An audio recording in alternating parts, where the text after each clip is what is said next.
Everyone and नमस्ते। आप सभी का एक बार फिर से स्वागत है आप सभी के अपने यूट्यूब चैनल रूहानी किस्से में। तो दोस्तों, कैसे हो आप सब? आशा करती हूँ आप सभी लोग अपने अपने जीवन में मस्त, खुश, स्वस्थ और व्यस्त होंगे। तो दोस्तों, आज आप सभी लोगों के लिए एक और सब्सक्राइबर की आप बीती लेकर आ गई हूँ। और जो आज की कहानी है ना, उसे सुनकर आप सोच में पड़ जाएंगे कि टोना टोटका सच में होता है या नहीं। क्योंकि ये घटना जिस लड़की के साथ हुई थी वो आज भी कसम खाकर कहती है कि उसे टोटके में फंसाया गया था। बहुत ही दिलचस्प कहानी होने वाली है। तो चलिए कहानी की स्टार्टिंग करते हैं। ये जो कहानी है वो 2019 में एक लड़की अनीशा के साथ घटी थी। अनीशा हर दिन की तरह सुबह कॉलेज जा रही थी। रास्ते में एक बड़ा नीम का पेड़ था जो कि गांव में टोना टोटका के लिए मशहूर माना जाता था। अब गांव का नाम मैं आप लोगों को नहीं बताऊंगी। आगे बढ़ते हैं। उस दिन पेड़ के नीचे कुछ अजीब चीजें पड़ी थी, जैसे एक काला नारियल जला हुआ, हल्दी से बना चक्र और बीच में रखा हुआ था लाल धागे का कंगन। अनीशा ने उन्हें देखकर सोचा कोई टोटका कर रहा होगा और वो आगे बढ़ गई।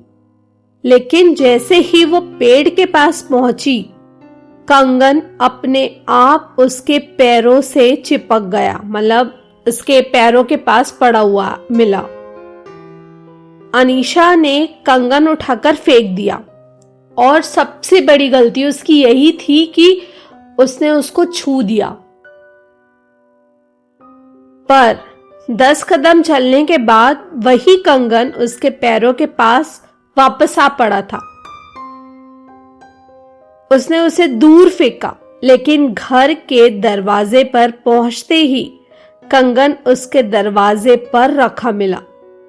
उसकी मां ने तुरंत कहा, यह बुरा टोटका है, इसे घर के अंदर मत आने देना। पर तब तक बहुत देर हो चुकी थी। उस रात घर में अजीब अलग आवाजें आने लगी। खिड़कियों का अपने आप झनझनाना, दीवारों पर धीमी थपथपाहट और बीच रात में किसी औरत के पायल की हल्की आवाजें, छन छन छन छन। अनीशा की मां समझ गई कोई टोटका चल रहा है। उसने घर के मंदिर में दिया जलाया, पर दिया बार बार बुझ रहा था, जैसे कोई अदृश्य सांस उसके पास खड़ा हो। अगले दिन गांव के एक पुराने ओझा ने बताया, अब जिन लोगों को नहीं पता है मैं बता देती हूँ। ओझा मतलब जो भूत प्रेत और ये सब काला जादू झाड़ फूक करते हैं ना, जिनके ऊपर हो जाता है, उसको बोलते हैं। तो उसने बताया कि ये काला कंगन एक टोटका है जिससे बांधा जाए उसकी किस्मत, शरीर और मन धीरे धीरे कमजोर होने लगते हैं। किसी ने आपकी बेटी को निशाना बनाया है।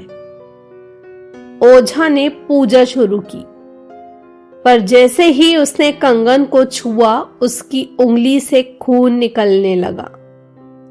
वो कांपते हुए बोला, ये समान टोटका नहीं है, ये बंधन क्रिया है। जिसने किया है वो लड़की को अपने वश में करना चाहता है। उस रात अनीशा को लगा कोई उसके कमरे में खड़ा है। कमरे की रोशनी कम थी और पर्दे के पीछे कोई मानव आकृति दिखाई दे रही थी। पर्दे अपने आप हिल रहे थे, जैसे कोई धीरे धीरे पर्दे के पीछे से सांस ले रहा हो। अनीशा चिल्लाने ही वाली थी कि पर्दा अचानक अपने आप गिर गया। पीछे कोई नहीं था, पर फर्श पर वही लाल कंगन पड़ा था। अब वो पूरी तरह समझ चुकी थी कि कोई उसे छोड़ने वाला नहीं था। दूसरे दिन पूछा ओझा ने लड़की की मां से कि आपकी लड़की से कौन जलता है, कौन चाहता है कि वो बीमार पड़े, घर में परेशानियां बढ़े। अनीशा को याद आया कॉलेज की एक लड़की साक्षी, जो हमेशा उससे ईर्ष्या करती थी, उसका पीछा करती थी।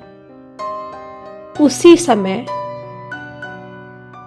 गांव वालों ने बताया कि जो साक्षी है ना, उसकी मौसी खुद काला जादू करती है।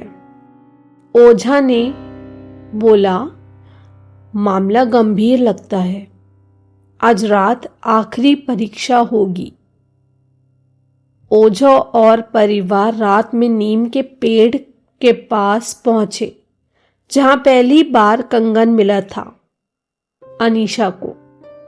हवा अचानक तेज होने लगी, चारों तरफ अंधेरा और पेड़ की डालियों पर किसी के बैठने जैसी आवाज आ रही थी। ओझा ने मंत्र पढ़ना शुरू किया, पर तभी पेड़ के ऊपर से एक औरत की जोरदार चीख सुनाई दी। पेड़ के पीछे काली आकृति भागी, पर इंसान जैसी नहीं। उसके पैर उल्टी दिशा में मुड़े थे, मतलब चुड़ैल के जैसे पैर रहते हैं, बोलते हैं लोग कि पीछे तरफ मुड़े रहते, उस टाइप के। ओझा ने चिल्लाया कि ये वही है जिसने टोटका किया था, पीछे मत जाना। आसमान में बिजली चमकी और कंगन अचानक आग पर चलकर खाक हो गया। क्रिया टूट चुकी थी। अगले ही दिन घर में अनीशा के अजीब घटनाएं जो घट रही थी वो बंद हो गई। इस बार जब भी उन लोग मंदिर में दिया जलाते थे तो वो दिया बूझता नहीं था, पायल की आवाजें नहीं आती थी और कंगन की राख सुबह तक हवा में उड़ चुकी थी। कुछ दिनों बाद पता लगा साक्षी की मौसी अचानक बीमार होकर गांव छोड़कर चली गई। कहा जाता है ओझा ने जिस रात क्रिया की, उसी रात उसका सारा टोटका कमजोर हो चुका था। तो दोस्तों, टोटका टोना सिर्फ फिल्मों में नहीं होता, बहुत सी जगहों पर आज भी ईर्ष्या, चलन और बदला लेने के लिए लोग ऐसी क्रिया करते हैं।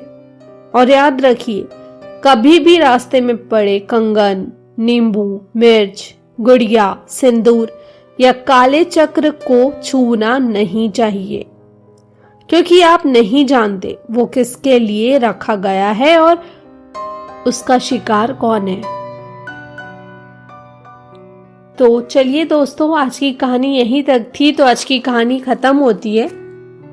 देखिए, एज यूजुअल मैं आप लोगों को बोलना चाहती हूँ कि प्लीज इस स्टोरी को अगर आपने अभी तक पूरी सुने हो तो एक लाइक कर दो।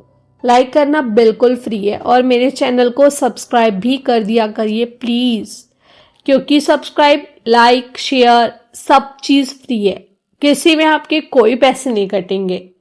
तो चलिए, आप सभी लोगों से फिर से मुलाकात होगी, मगर जाते जाते आप सभी लोगों से कहना चाहती हूँ कि अगर आप लोगों के पास भी कोई कहानी और किस्से हैं जो बहुत ज्यादा खौफनाक हैं और आप लोग चाहते हैं मैं उसे अपने आवाज पे नैरेट करूँ, तो आप सभी लोग मुझे इंस्टाग्राम में कनेक्ट कर सकते हैं।